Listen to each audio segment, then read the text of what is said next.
Hello, everyone.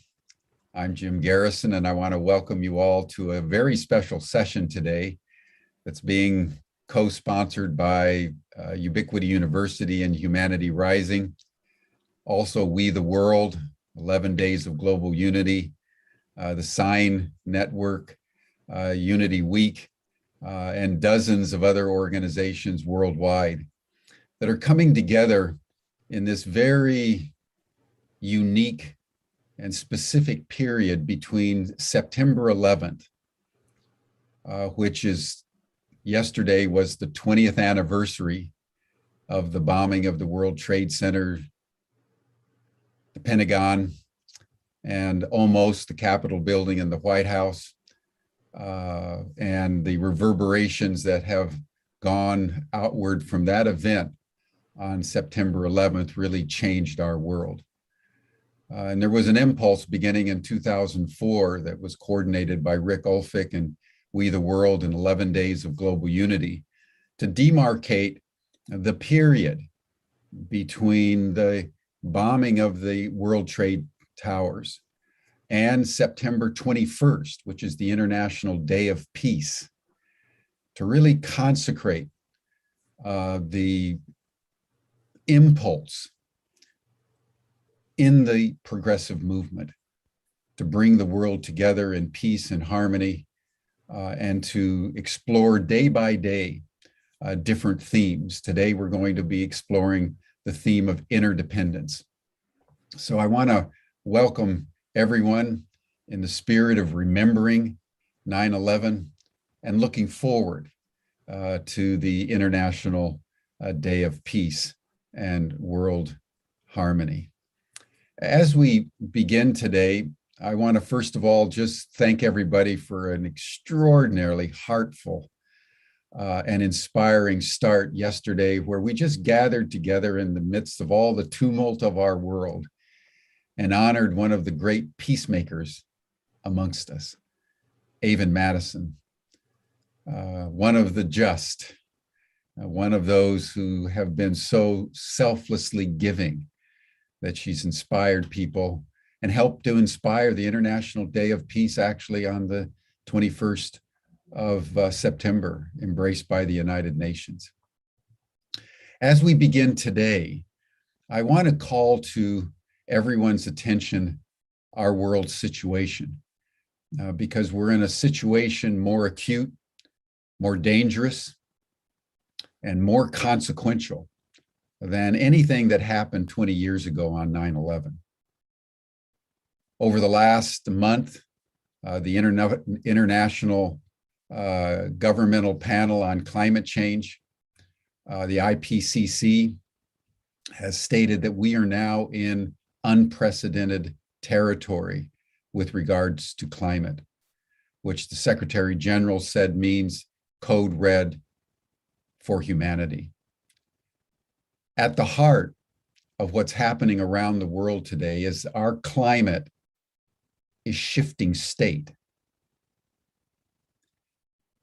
Every day, somewhere in the world, we're hearing about ecological turbulence, fires in California, floods in India, permanent burning of the permafrost in Siberia, floods in Germany, unprecedented record freezing in Brazil and South America, drought, lack of water.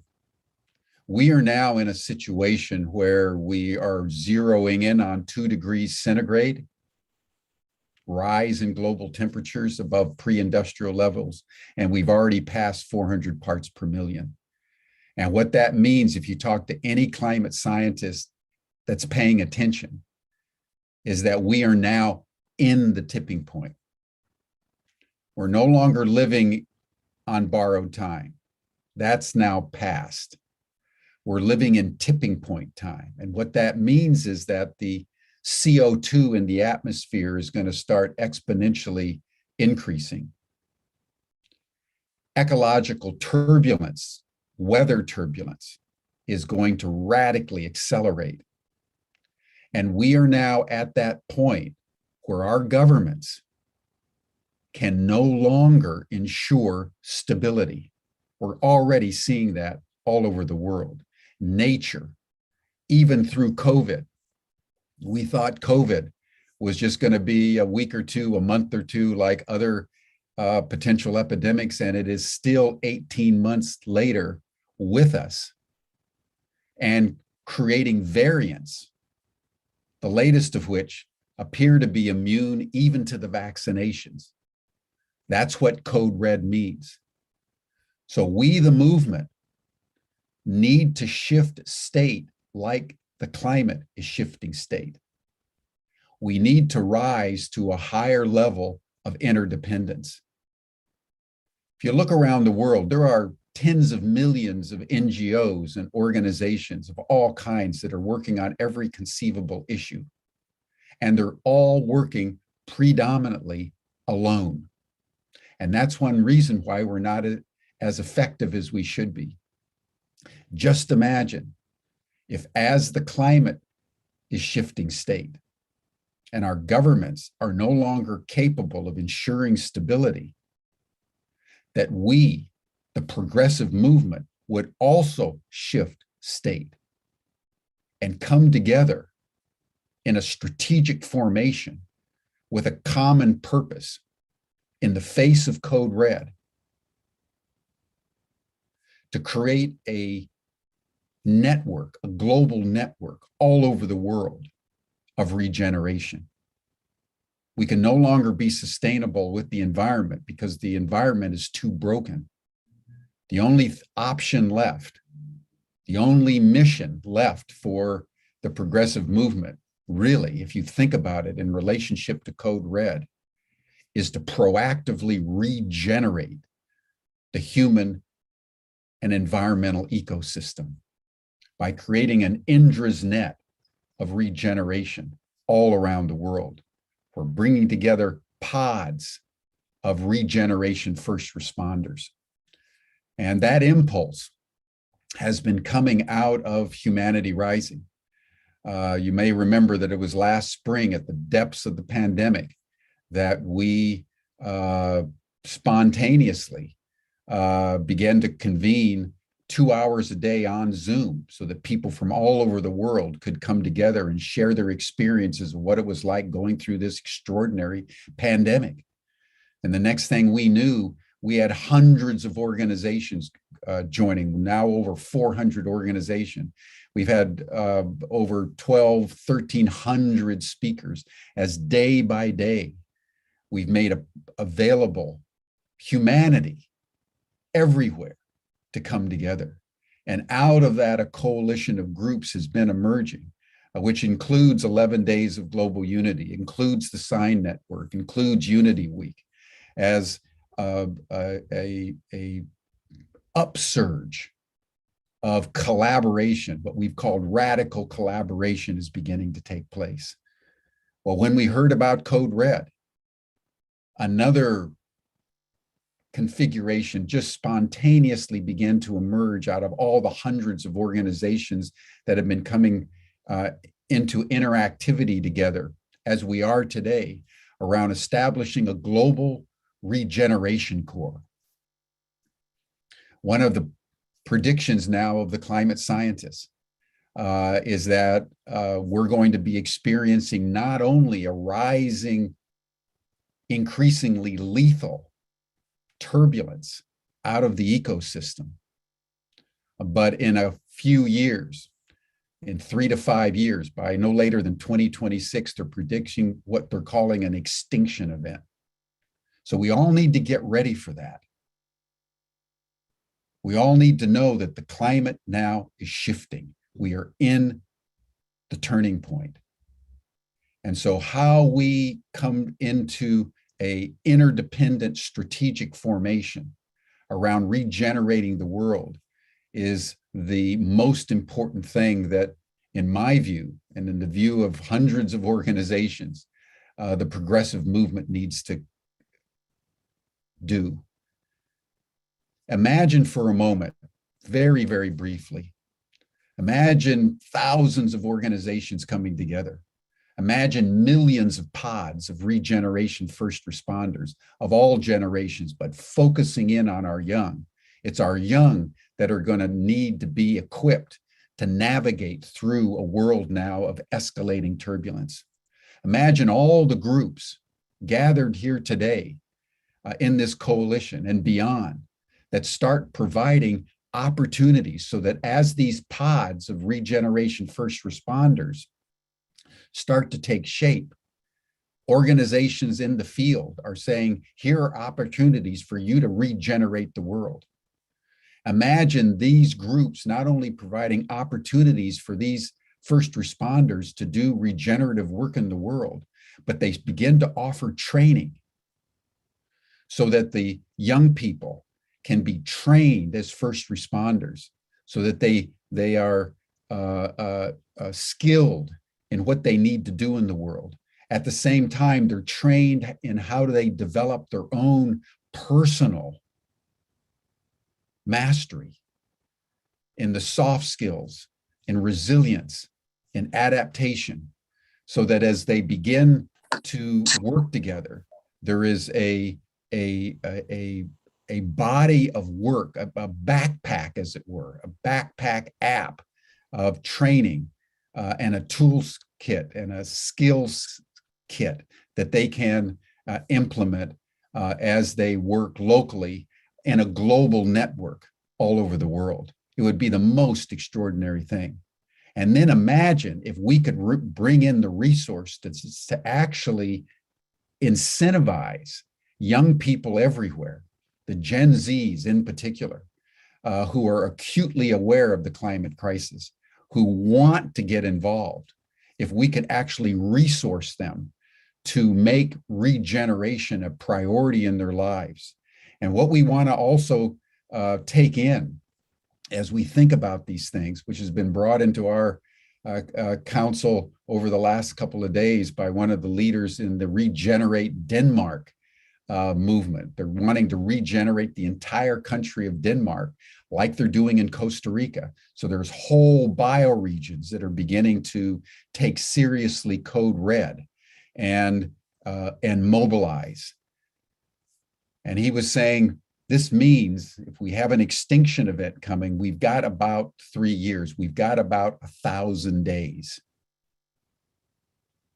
to build this global network of regeneration around the world. So just imagine September 12th, 2021, as the beginning of a 1,000-day campaign around the world to regenerate the ecosystem.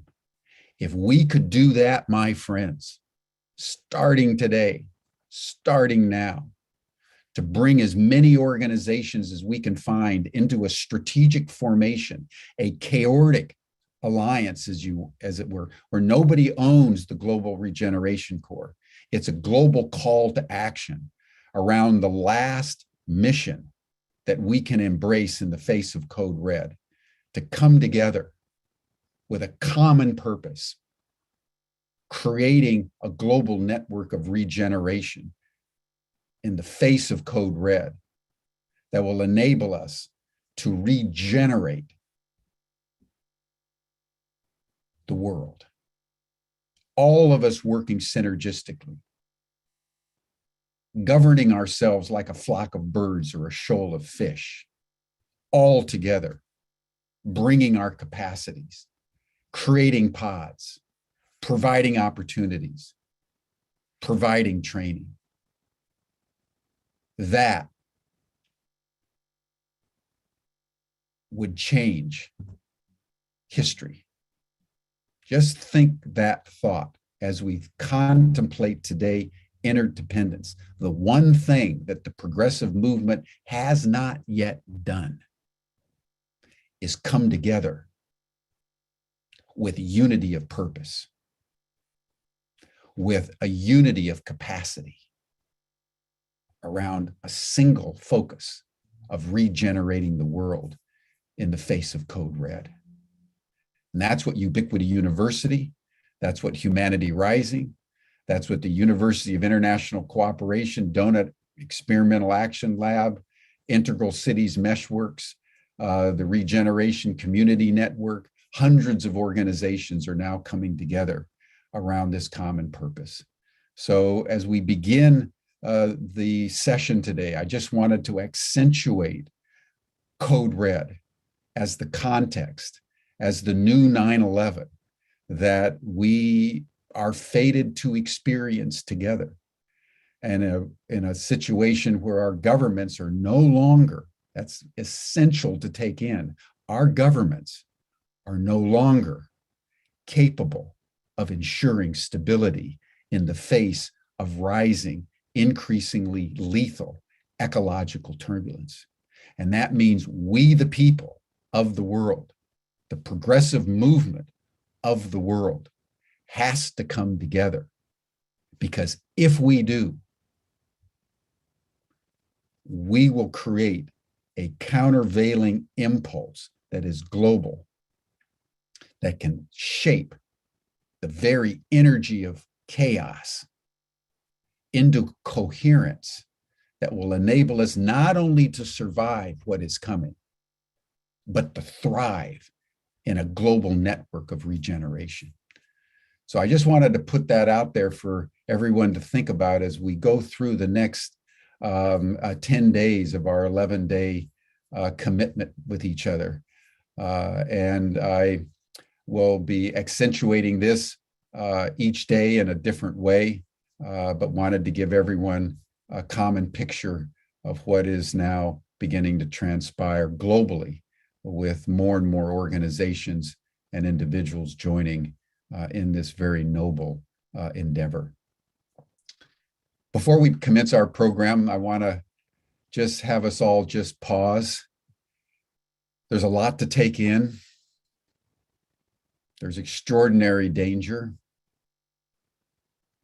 And there's extraordinary opportunity. Always remember the Chinese definition of crisis. It's a dangerous opportunity. We are in the most dangerous opportunity in the history of humankind. And how this group comes together, I believe, will determine the fate of us all. So let's just pause for a moment. Let's close our eyes. Let's center ourselves in our bodies. Let's just do something very simple. Let's attune to our hearts. Try to listen to your heartbeat at this moment, in a spirit of gratitude and thanksgiving that you're alive. We're all alive. And as you listen to your heart, send love out as intensely as you can to everyone you know. Because it's going to take all of us coming together to do what now needs to be done, to regenerate the world.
Thank you, everyone.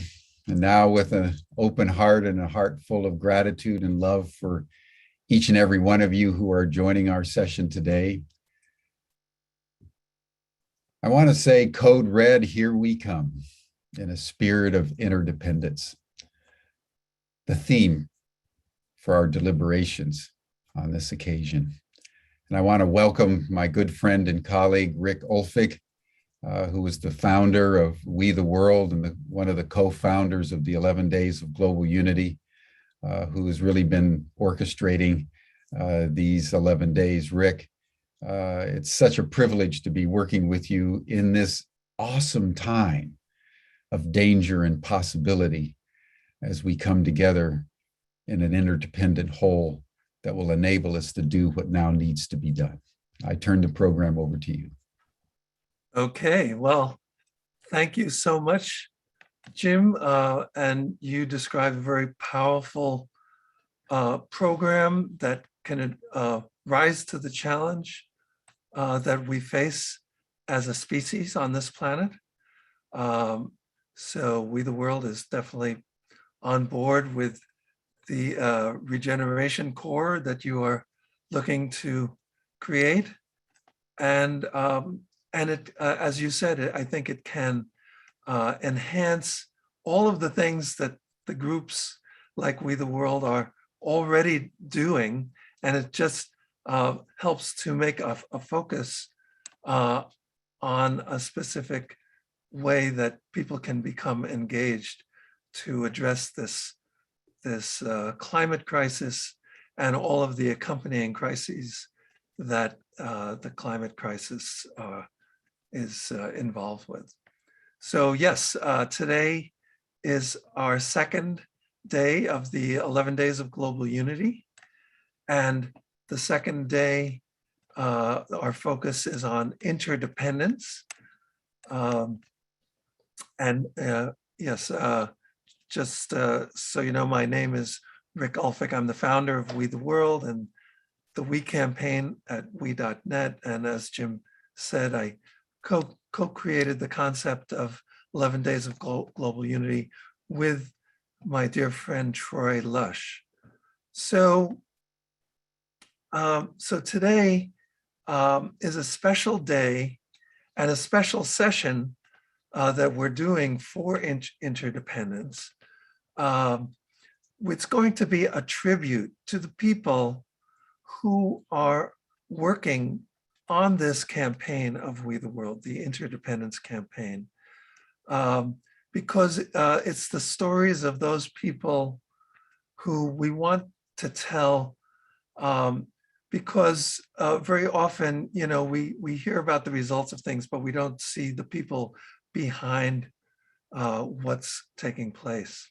So to get us into the swing of things, I want to bring in the coordinator of We the World's campaign for interdependence.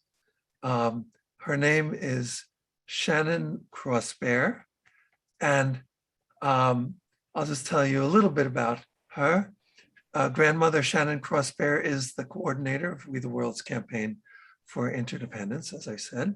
She is a powerful spiritual Ojibwe Irish woman whose purpose is to demonstrate and promote gentle healing. Shannon has worked with tribal and non-tribal communities in creating systems of care and circles of care, utilizing traditional intervention and promotion of culturally congruent practices. A skilled storyteller and educator, Ms. Crossbear works to improve conditions for future generations through protecting the freshwater sources. Welcome to the broadcast, Shannon Crossbear. Oh, Chimigwech, thank you very much, Rick. I'm so glad to see you and to be here on this glorious day. I just need to introduce myself in a little bit different way. Nikijnaka Wavagonis, Anin Indue Maganak, Minagishkat. I'm just greeting you all as my relatives today and saying good day to you, wherever you might be on the planet. And I'm so excited to be able to talk a little bit about independence today, and to really talk about what we're doing and what we're going to be concentrating on. So first of all, I just want to give a shout out to you, Jim, because I do understand the code red. And it was interesting because this morning when I turned on my computer, and I always do this little thing where I live in the middle of the woods in the boreal forest on the shores of Lake Superior and the homelands of the Ojibwe people. And I go outside every day and just am in it for a minute to see what the weather's like. And then I come in and I always like to check what they say the weather's going to be like, because sometimes it's not the same on the little computer. So I opened up my computer and I was looking at the weather, and I looked at the air quality, and it said excellent. It said excellent. And I clicked on the excellent to see what excellent meant. And I got really emotional because it was excellent. And I thought to myself, I thanked the Creator, and I thanked all the powers that be that I was going to be able to breathe today, that the air was excellent for my breath.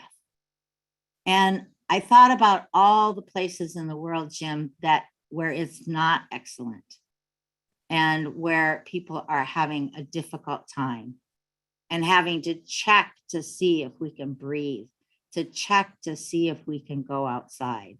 If that is not a crisis, I don't know what is. And so as I think about, this idea of interdependence, and I remember kind of what our elders used to tell us, and they used to tell us that there was a time of great forgetting, right? That we forgot at some point in time, and now we're in a place where we're starting to remember again, hopefully, what this idea of interdependence means, what having a world relational view really means, and how that really can impact how we are in the world. So today, today we're going to concentrate on that. We're going to have conversations about what does it mean to be interdependent, and how do we really express that in the world, and who's doing some of that work. And so later today, we'll have someone who is doing that work by trying to heal the divides that are between us, because our human interdependence and our interdependence with all of life is so critical. And so, I think about this world relational view that we have, and how we can bring that together, even within the campaigns. These 11 days, even though, one day we're concentrating on the term unity, or the term interdependence, or the term health, or the term youth and children, all of those things are connected, right?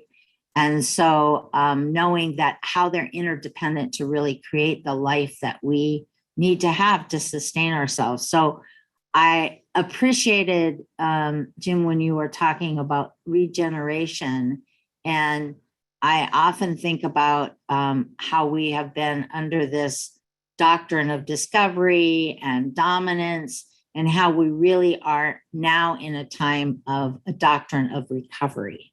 And so how we bring those things and kind of combine that. We talk about it as mending the sacred hoop of humanity, of knowing that just what you said, that we need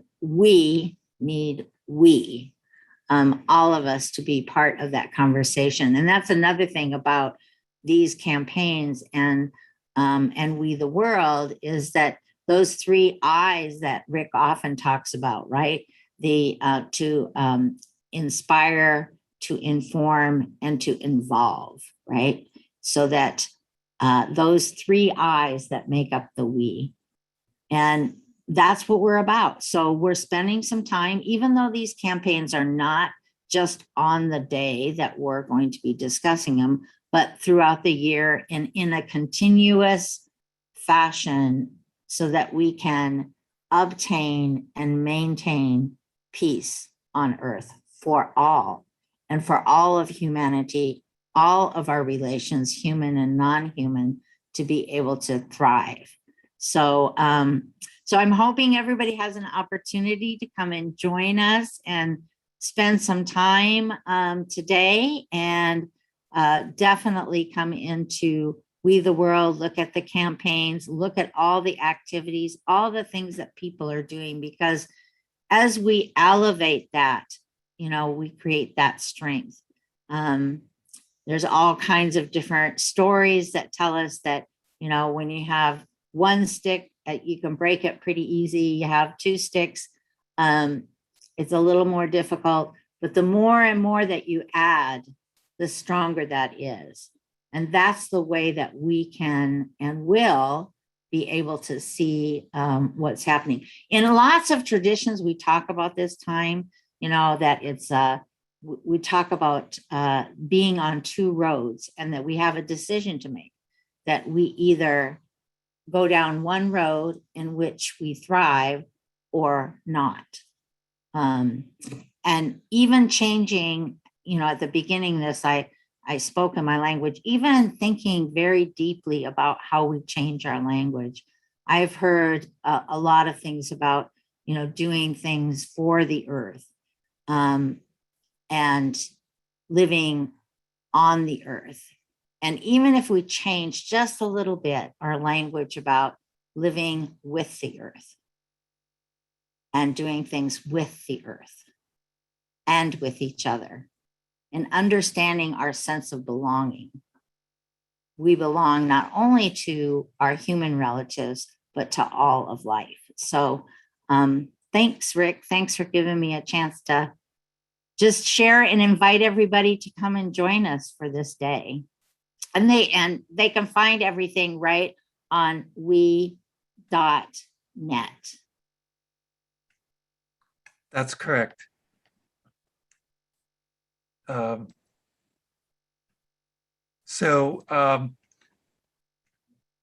of the things that I wanted to mention, that the special things that we're going to be doing today, is honoring you, Shannon, and others who have been working on this campaign. And in particular, a little bit later, we're going to be doing a special acknowledgement of the work of one of the people on this campaign, Brianna, with a scholarship that is being offered by Ubiquity University. So I just want to let people know that that's coming up, and Jim will be actually announcing that scholarship and talking about it a little bit later, and actually giving it to one of the people who we'll be hearing from. But I wanted to ask you, Shannon, because this is a tribute to the work that you're doing on interdependence and some of the others, can you just tell us a little bit how you got into this? What made you begin to devote your life to talking about all of this, and maybe give us a sense of your childhood that kind of led you to think this way? Is that just the kind of culture that you came into, and how did that work, interfacing with the sort of mainstream culture that as you were growing up? Oh, wow. That's a lot. Thanks, Rick. Yeah,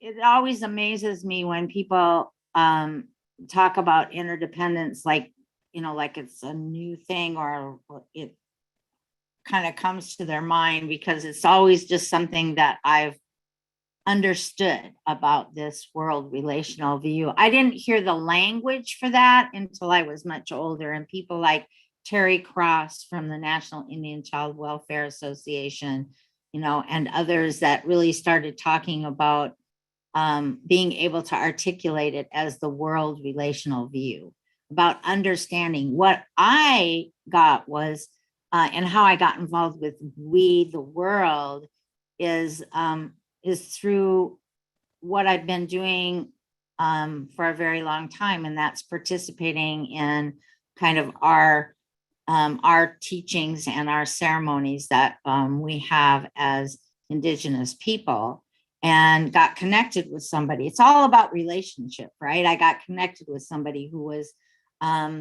connected to you, Rick, and that kind of brought me into the we world in terms of the formalized part of that.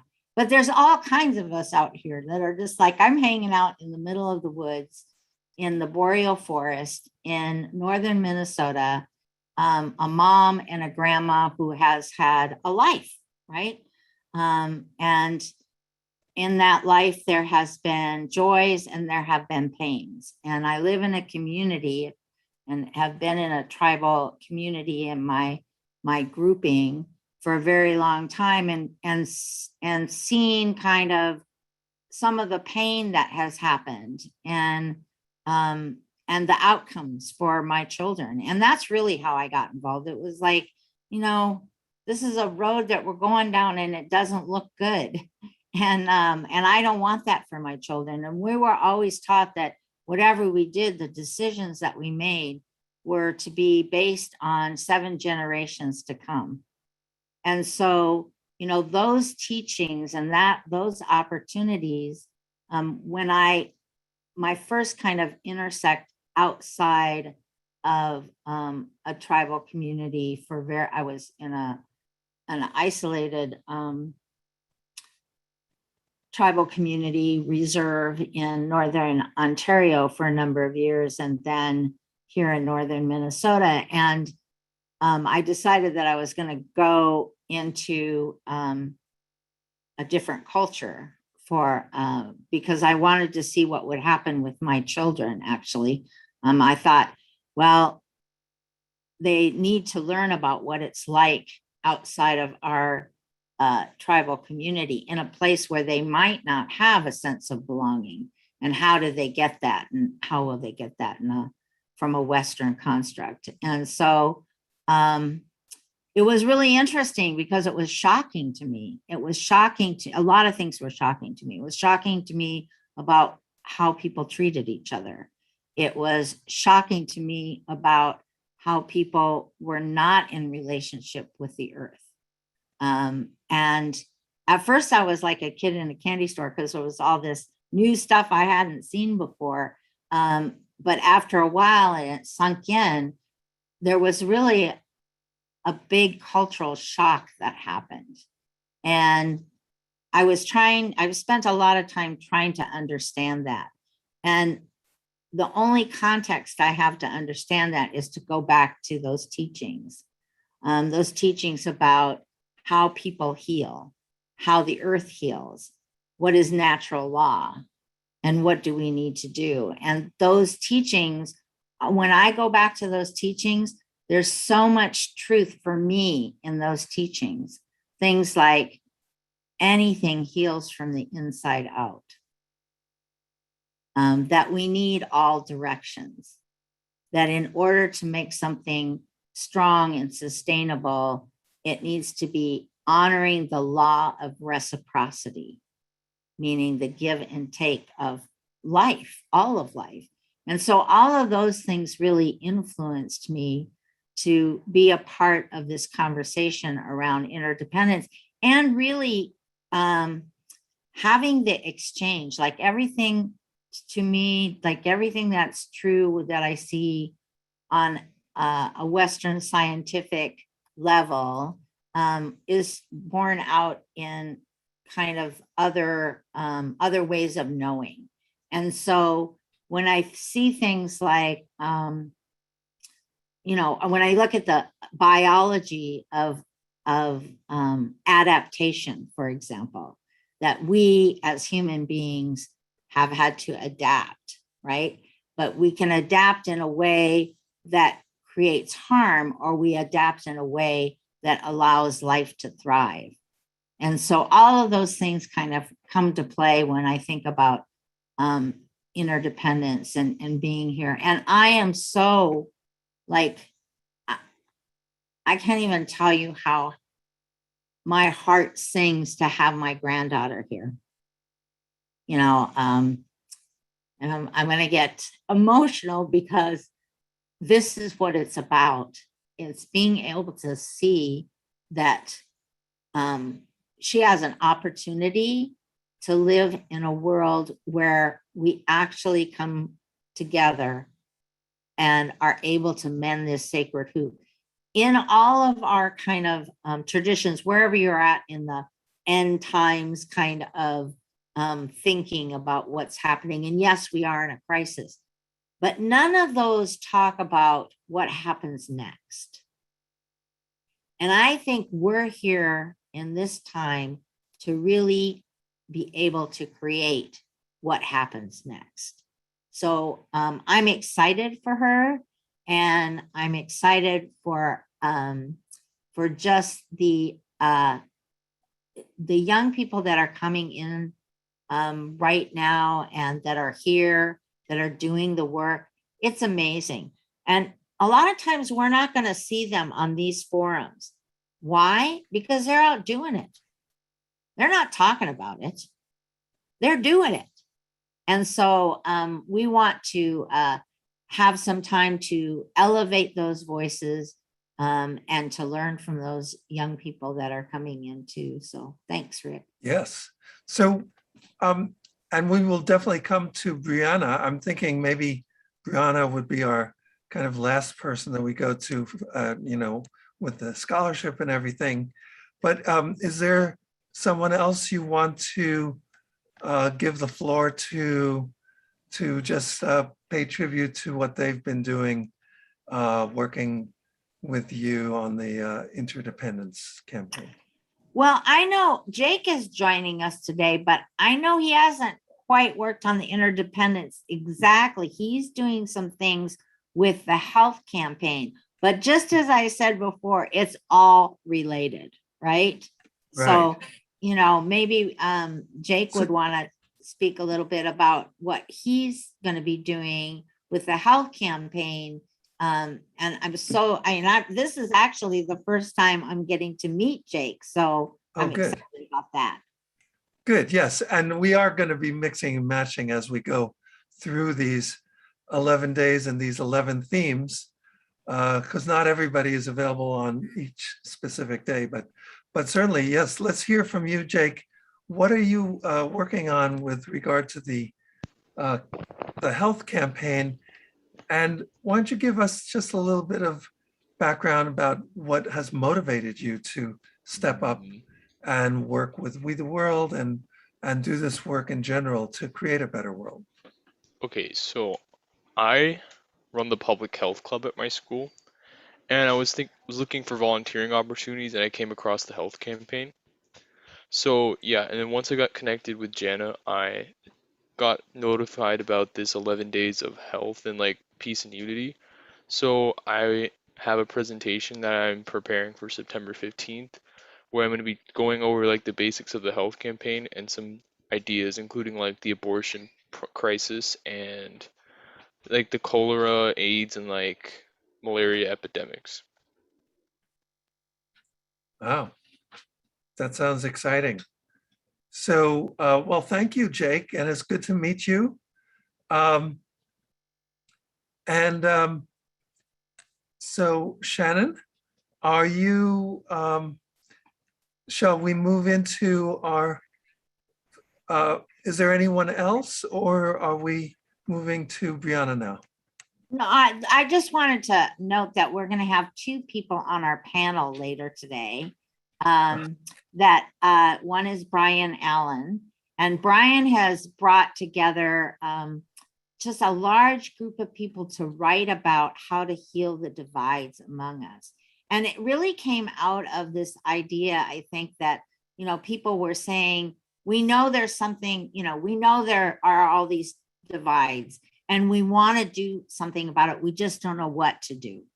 And so this was a response to that, to say, well, here are some things that people are doing that are working, that are healing divides. And so let's, again, we have all what I call these, these pockets of excellence that are out in the world.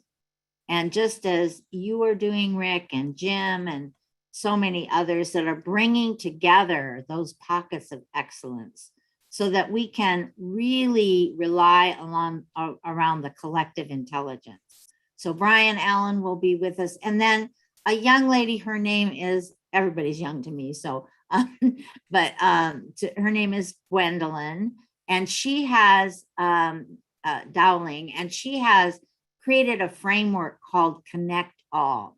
Because sometimes, again, people think about interdependence, but they're not quite sure how to connect all these things in their own lives. So she's created a framework that may help people and guide people in order to do that. So we'll have those two, and I think that'll be really an interesting panel, and want to invite people to that.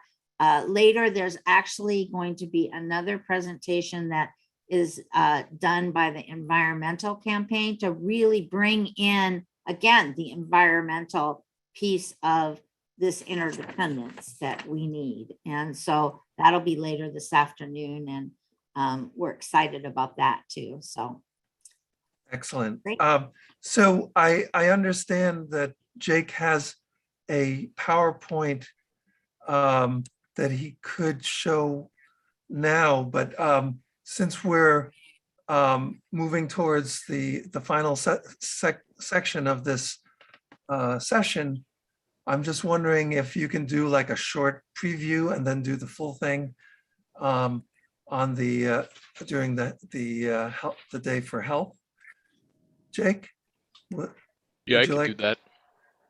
Like just a quick overview, because I Yeah. understand it's really great. Do you want me to share the presentation out, or do you want me to just go over it? You could share a little bit of it, but like I said, make it kind of just like a sneak preview and then do I the don't know full how. thing. I'd have to like go through all the slides, but basically we're Mhm. going to be going over Okay. a few themes in the lens of healthcare. So specifically, we're going to be going over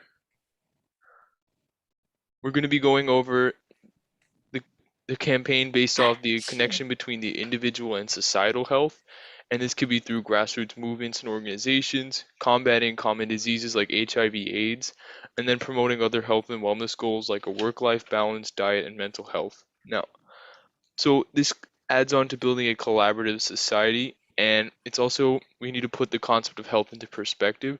So like in America, it's like slowly developing, but in Europe, it's a lot better. But in countries in like northern Latin America, parts of Africa and Asia, specifically South Asia, it's a lot more underfunded. So an example would be when the Zika crisis ravaged. So we're going to talk more about what the definition of a grassroots movement is. We're going to be looking up activities and looking up these organizations ourselves. And we're going to dig deeper into what it means to be part of holistic healthcare, which can take a variety of factors, including religion, income, and other things. And we should understand more about the current diseases, which could be like a simple biological description, but then a long list of ways to like practice it holistically. And then we're going to wrap up with a short 10 to 15-minute conversation. And then we're going to look more into like various ways that you can help out through like petitions, funding, legislation, petitioning, and we're going to then close it. That sounds fabulous. Thank you so much, Jake. So shall we move into the scholarship section of our session today? I think that'd be great. Okay. So Jim, do you want to give the overview, and then maybe Shannon can introduce the recipient of today's scholarship? But thank you, Sure. Jim. Thank you, Rick. Wonderful to have you, Shannon. The impulse around the scholarships has come out of just a commitment on the part of Ubiquity University and all of our partners to make our programs as accessible as we possibly can. As we have been developing Humanity Rising, as I said in the opening, in a spirit of radical collaboration and interdependence, we've been bringing together literally scores, I think upwards of 40, 50 organization now that are coming together to collaborate around content.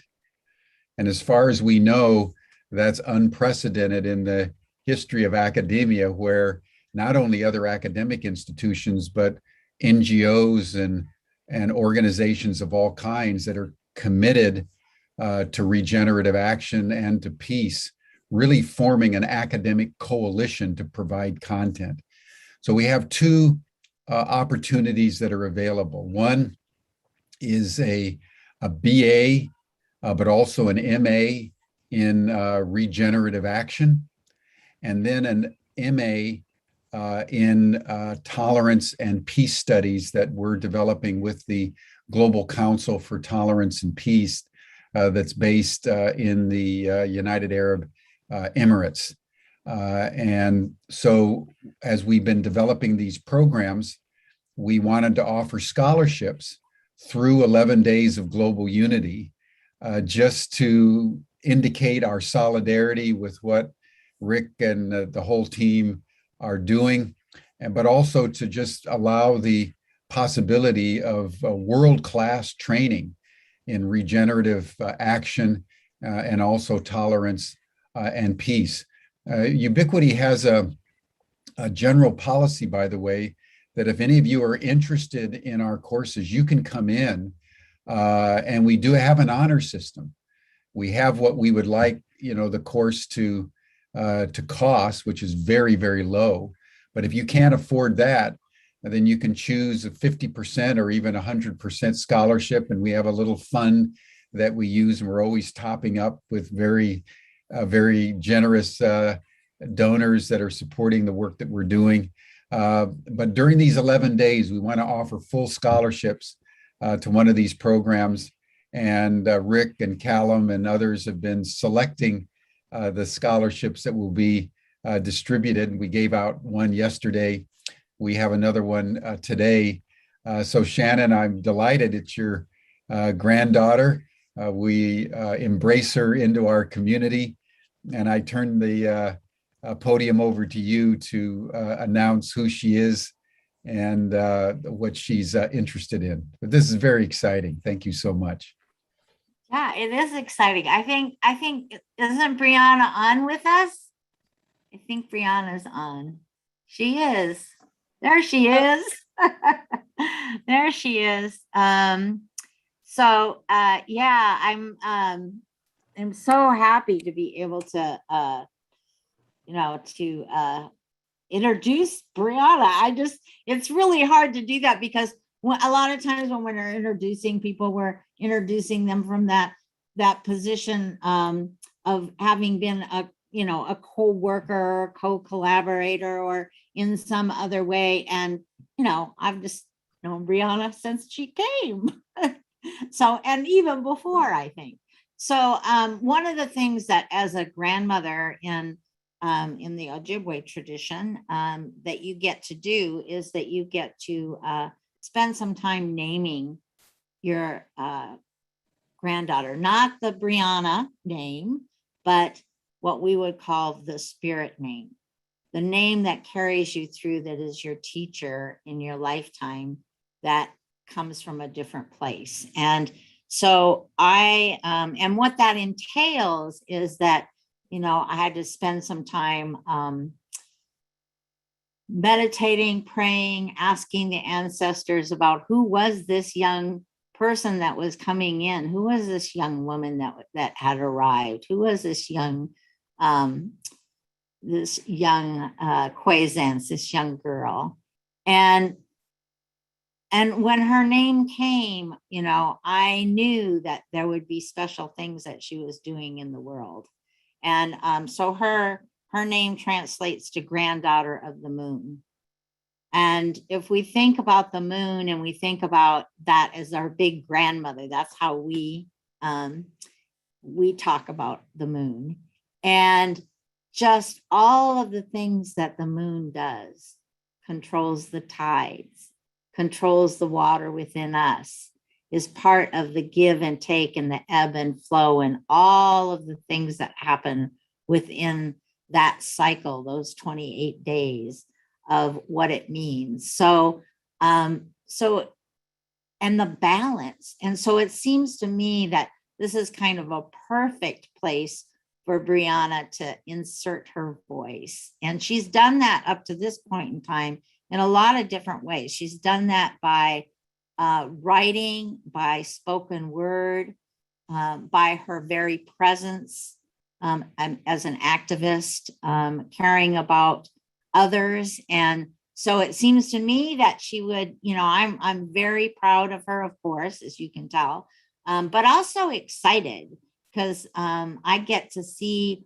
what she's going to do and how she's going to play into the world and do wonderful things and be that messenger of peace. And I've seen her do that not just, in a situation where, you're doing that externally, but I've seen her really work at how to bring peace into her own life. And that's probably the most difficult thing, but that's where it starts, So I love you, Brianna, and I'm going to turn it over to you. Thank you so much. I would just like to thank everyone for having me here and for presenting me with this opportunity. I'm extremely excited to be a part of We the World, which I've been a part of for maybe a couple months now, doing various things with them and with Sue Blythe and her youth group that she has put together. I'm also excited to be a part of Ubiquity University. I was reading the accreditation on the website, and I read that it's part of a new accreditation system, and that is so exciting to me because I remember in high school I was just disappointed with the education system and how it catered to only one type of individual and only one type of person could be successful in the education system.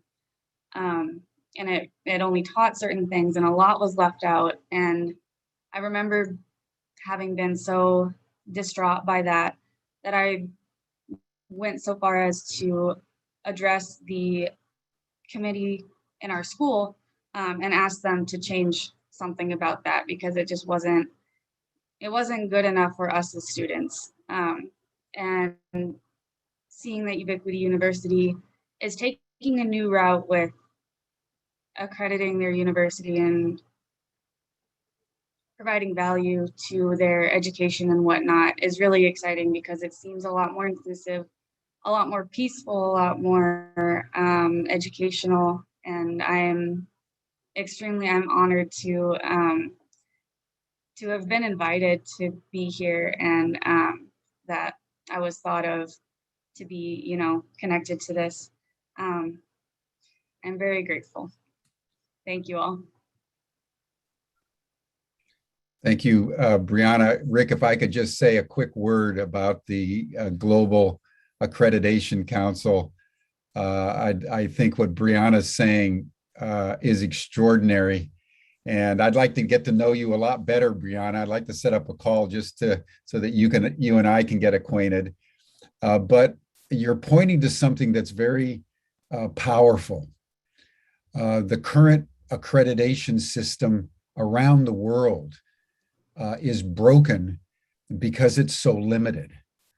And so what Ubiquity has done in conjunction with numerous other academic institutions and NGOs is to form the Global Accreditation Council based in The Hague, where we are saying to be accredited, institutions not only have to have a high level of excellence in what they're offering to the students, but they have to demonstrate a commitment to regenerative action in the world linking knowledge to action at a critical moment in human history, which is, as I said at the beginning of the program, we're now in code red. So every academic institution in the world needs to take that in and prepare young people to be regeneration first responders by whatever way they do that. And then number two, academic institutions need to be focused on the spiritual health and development of every single one of their students. And if they can demonstrate a commitment to the environment and to regenerating the global ecosystem, and a commitment to self-mastery and the personal development of their students, as we link knowledge about the world with action to save the world, that's what it takes to be accredited in the future. So to have you as a young person embrace that and see that that is really what education needs to be all about is astonishing to me. And I am so thrilled in my heart, Brianna, that a young woman of your caliber is entering our institution. And I look forward to getting to know you, because you, madam, are a rising star. Thank you. That is so wonderful. Thank you. Thank you, Jim. Thank you, Brianna. I think we're going to kind of move to the end now. Is there anything anyone would like to say before we close? Maybe I'll do a little announcements and you can actually close us out. Shannon, how would that be? Sure. Okay. We, as we've mentioned before, we encourage you, anyone watching this, to get involved with We the World and the We campaign. You can go to we.net. Also, we have all of these amazing people that are being highlighted, people and organizations being highlighted during 11 Days of Global Unity. So if you go to we.net, you can click through to see the schedule of things that are coming up. And one thing that is coming up very soon today is the 11 Days Summit panel on interdependence with other guests that Shannon and I will be co-hosting. It's at 1 p.m. Eastern time today, but then we have all of the other campaigns, environment tomorrow, and then economic justice, and all 11 of them. I also wanted to mention that we have a magazine that we would love to let people know about. It's called Trends in Global Grassroots Organizing. And we are releasing this. Our September issue is focused on 11 days and all of the partners. So we encourage you, again, if you could just go to we.net, you can see how to find that magazine and download it. And also we have these things called trend reports that people can issue about their organizations, or if they have a news or announcement about their organization and what they're doing, they can issue a trend report right on the website. And the full website is trends.we.net. And other than that, I think that's it. Thank you so much to Jim Garrison and Rick Buckley from Humanity Rising and Ubiquity University for this collaboration on the scholarships, on broadcasting all of the summit panels for the 11 Days of Global Unity. And we're just thrilled to collaborate with you. So thank you. And Shannon, would you like to take us out with maybe a prayer or a message? Sure. Thanks, Rick. Actually, I want to take you out with a poem that I found when I was 16 years old and I went into a doctor's office that I had to go to, and there was a book on the table, a magazine, and I was a voracious reader. And so it was called The Ligurian, and I never forgot the poem. And it fits because it's called The Cold Within. 6 humans were trapped by happenstance in a bleak and bitter cold, and each one possessed a stick of wood, or so the story is told. Their dying fire in need of logs, and the first one held his back. For of the faces round the fire, he noticed one was black. The next man looked across the way, and he saw one not of his church, and he couldn't bring himself to give the fire his stick of birch. The third one sat in tattered clothes, and he gave his coat a hitch. Why should his log be put to use for the warm the idle rich? The rich man just sat back and thought of the wealth that he had in store, and how to keep what he had earned from the lazy, shiftless poor. And the black man's face bespoke revenge as the fire passed from his sight, for all he saw in his stick of wood was a chance to spite the white. And the last man of this forlorn group did not accept for gain. Giving only to those who gave was how he played the game. Their sticks, held tight in death's still hands, was proof of human sin. And they didn't die from the cold without. They died from the cold within.